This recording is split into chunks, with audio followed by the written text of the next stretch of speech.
No one knows how it began. There was no warning, no sign that anything was about to change in Altenburg. The town had always been a place where time seemed to slow, where the world's troubles felt far away. In the quiet cobblestone town of Altenburg, life moved at a gentle pace.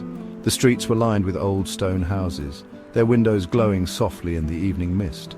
Every morning the same familiar faces would pass by, exchanging nods and smiles. People knew their neighbors, the grocer, the baker. Children played in the square while elders sat on benches, sharing stories that had been told for generations. But in the spring of 2023, a different kind of quiet began to fall.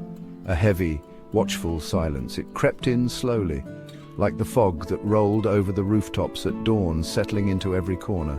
The first was Leo, found in his apartment above the old bookstore. The police called it a suicide, but those who knew him struggled to believe it. Leo was always quick with a joke, always ready to help. The town whispered condolences, lit candles, and tried to understand. Grief hung in the air, mingling with confusion and disbelief. Then came Clara, the cafe girl whose laughter once echoed down Main Street. Her death was identical. The shock was deeper this time, the questions more urgent. Two young souls gone in the same way, weeks apart. The town's heart seemed to stop beating, replaced by a cold, unspoken dread. Fear crept in. People locked doors earlier, watched their children with new anxiety. The sense of safety that once wrapped the town like a blanket was gone. Both victims were under 25, well-liked, with no history of depression. Their futures had seemed bright, their lives full of promise. The town doctor could offer no explanation, only muttering about a hidden despair. He reviewed their files again and again, searching for something he'd missed. But his words felt hollow. No one could accept that sadness alone had stolen their friends and children. The silence of Altenburg was no longer peaceful.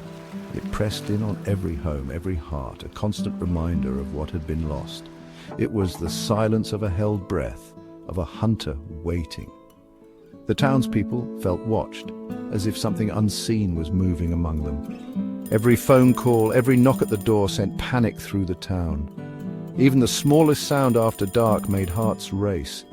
Parents called their children constantly, desperate for reassurance. Families clung to each other, afraid to let anyone out of sight. But safe from what? No one could name the enemy. Rumors spread, but answers never came. It had no face, no motive, no presence, just a feeling, a chill that wouldn't leave, just a shadow over their homes, a darkness that seemed to grow heavier with each passing night. The gentle rhythm of Altenburg was broken. The town's heartbeat was now a nervous flutter, echoing in empty streets, and no one knew how to make it leave. The silence lingered, waiting for what might come next. Breaking news. The police were baffled. No matter how many times they combed through the evidence, the case only grew stranger, the answers more elusive. They followed every procedure, retraced every step, but one detail connected the victims more than anything else. A detail that sent chills down every spine in the precinct. At every scene, the victim's phone was found nearby, plugged in, screen glowing in the darkness, as if waiting for someone to notice. On every screen, without fail, was the face of a girl, her image frozen in time. She wasn't smiling or frowning, just staring, with deep-set eyes that seemed to look through the screen as if searching for something or someone. Her hair was long and dark, the background a blur, making her features stand out even more starkly against the shadows. The video was grainy, almost distorted, but her gaze was clear, profoundly empty yet impossible to ignore. Officers admitted the image made them deeply uncomfortable. Some even confessed to feeling watched long after they'd left the evidence room. It was always a paused video stuck at 43 seconds, never a second more, never a second less. Investigators tried to play it, but the file was corrupted, unresponsive, frozen on her face. No one could get it to move forward or back. The phone would lag as if resisting their touch, the screen flickering with static and ghostly after images. The victims were different. Artist, social butterfly, athlete, student, but all shared this digital ghost, this haunting presence. The girl with the unblinking eyes paused at the same moment, her stare identical on every device. She was the common denominator, the only link in a chain of inexplicable tragedies, the silent witness to their final moments. Her face a chilling reminder of what they saw last. Her face illuminated by the cold light of the phone, features sharpened by the glow, eyes never blinking. The police kept this detail secret, fearing panic, knowing the public would never sleep easy if they knew. But among themselves, they whispered about her, trading rumors and half-remembered nightmares.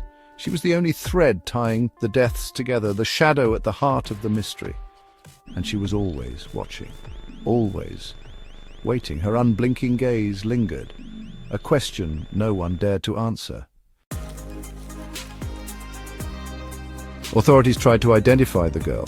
Facial recognition found no match. She didn't exist in any database. She was a ghost in the machine, a face with no name or history.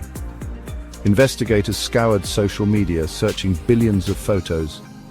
Nothing, no digital footprint. The video file offered no clues, no metadata, no origin. It couldn't be copied, transferred, or analyzed. It simply appeared on victims' phones with no record of how. As if it willed itself into existence. The experts were stumped. Was she a victim or the perpetrator? The lack of answers was more terrifying than any threat. How do you fight a ghost with no name, no form, and no past? The investigation took a chilling turn. One night, forensic technician Elias worked late, trying to crack the video file. The office was silent, the phone connected to his equipment.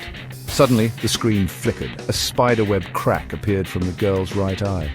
Elias hadn't touched it. The crack pulsed with a faint, unnatural glow. Dread washed over him. Then from the phone's speaker, a faint, dry whisper. "Do you see me now?" The sound vanished, leaving only silence in the cracked screen. Elias stumbled back, shaken. He reported the incident, but it was dismissed as stress. The cracked screen, a coincidence, but Elias knew what he'd heard. The question haunted him and the case file. The entity was aware it was watching them back. As the investigation stalled, the story bled onto the internet. It started as whispers on forums, then spread to Reddit and beyond. The girl became a legend, the grinning girl of Altenburg, though she never smiled. People from other towns shared their own unsettling experiences. Some described sleep paralysis, seeing a dark-haired girl watching them. Others claimed to receive corrupted video files from unknown numbers. The girl became a viral ghost, a piece of digital folklore. The most disturbing evidence, a supposed last recording from a victim, Jonas. In it he gasped, "She's not just in the phone, I see her, she says it's my turn." The recording ends with a sharp sound and silence. Authenticity was debated, but fear spread. Theories flourished, psychological warfare, a digital curse. For Altenburg, it wasn't just a story, it was a terrifying reality. Over time, a new pattern emerged. The suicides came in clusters every 6 months, late spring and deep autumn. The town braced for these cycles of death. During these times, internet searches for girl in video and how to end it spiked. Mental health services were overwhelmed. People reported a heavy feeling, a sense of being watched, and visions of the girl's face, even without seeing the video. Authorities launched campaigns, hotlines, and patrols, but it felt futile. The entity, or the idea of it, was too pervasive. The 6-month cycle became a ritual of dread. Altenburg marked calendars by these periods, not holidays. Each cycle, the town held its breath, hoping it would break, but the phones would light up and the unblinking gaze would return. The cycle never stopped. The video file was always named the same, her. It couldn't be deleted. Any attempt crashed the phone, but the file remained. Experts found it wasn't a standard video, but a complex, self-rewriting code. It resisted analysis, embedding itself deep in the system. Removing it meant destroying the device, and even then some feared its ghost lingered. Technicians reported strange glitches, fleeting images of the girl on their own screens. The fear grew. Was her contagious? The file became the modern cursed object, a haunted relic for the digital age.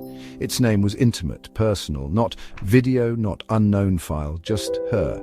It implied a presence demanding to be acknowledged. On the phones of the dead, the file sat, undeletable, waiting. The central question, was this a public health crisis or something supernatural? Some argued for mass psychogenic illness, a viral idea preying on vulnerable minds.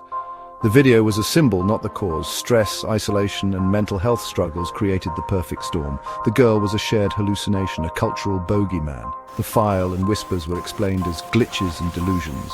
The solution therapy, not exorcism, but others pointed to the physical evidence, the file, the cracked screen, the voice Elias heard.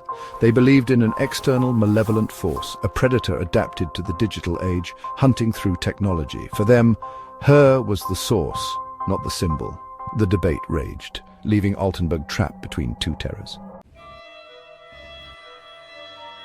Today is June 27th, 2025.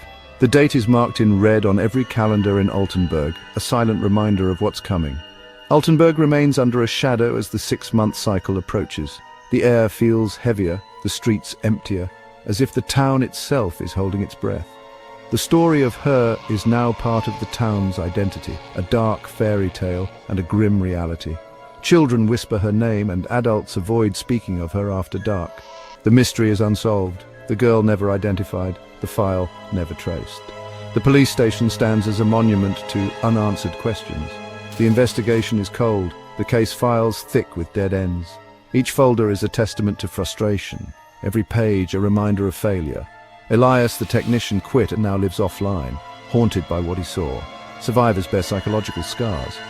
Some refuse to use technology at all, fearing what might appear. The file, her, is an urban legend elsewhere, but in Altenburg it's a latent threat. It's a story that seeps into every conversation, a warning passed in hushed tones. Every few months, new stories surface, phones behaving strangely, glimpses of the girl. Some claim to hear her voice in static or see her reflection in dark screens. Is it paranoia, or is the file still out there waiting? The line between fear and reality blurs with each new report. No one knows. And that uncertainty is its own terror. The unknown is a shadow that never leaves. The silence in Altenburg is deep, unresolved grief and lingering fear. Even laughter feels muted, as if joy itself is afraid to linger. The lost are remembered, but the face burned into memory is hers. Her image haunts dreams and waking moments alike. The girl with the unblinking eyes is the unending echo. Her presence lingers, a question that refuses to fade. As the next cycle nears, the people wait, watch their screens, and pray not to see her looking back. In Altenburg, hope is fragile and fear is always just a click away.